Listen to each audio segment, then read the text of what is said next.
You interviewed Stern. I interviewed Stern live. Back in MTV days, it would be the red light on and you're live. And you got to imagine, there was no social media or internet, so the only place people would go to find out what's cracking was MTV. And I was there with the MTV mic, live on TV. And I remember I went to the Private Parts premiere. And I was like new at MTV, and I was just like, I had no idea what I was doing. And I'd never forget, I asked him like a question on a cue card, and I handed him the mic, and he said something along the lines of, I can't take you serious, you're 12, or something like that. Like he made fun of me for being young. That's rude. Which wasn't that bad considering Stern could go in on a motherfucker, right? That wasn't that. Did he make you sit on a Sibian? No, it was at the movie premiere, so it was like all these different it was like a press. Sure.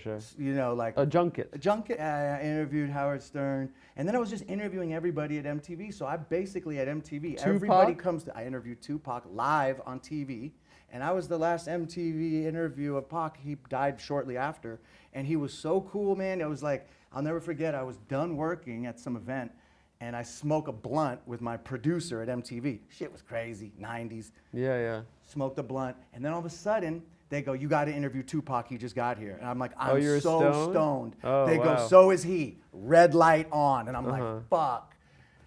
You pulled it off. I watched the interview. You're like, so what about this East Coast, West Coast beef? That had just been going on and out. But if you really watch, I'm so high that I'm just looking at the floor the whole time. Anyone interested, go to YouTube. That's true bravery to me. That's braver than doing stand-up. That's like being like a Jewish guy that's like high and being like, tell me about the East Coast, West Coast beef. We got to stop this violence. That's brave to me. Well, then he made fun of me, but in a fun way. He was like, all right. He started doing like the white guy voice. He was like, all righty then, I'm Simon Rex. Okay, oh. And he started like making fun of me. Like and I was the Chappelle thing, yeah. It was funny. He sunned you. He sunned me. Your personality as a VJ was like comedic. Yeah, I definitely. You were funny. I remember when they hired me, it was like cue cards. They would just have these cue cards, like handwritten. And then after a while, I got comfortable. Or no, it was a teleprompter actually. You'd look at the camera, and it would be I would read off of the teleprompter.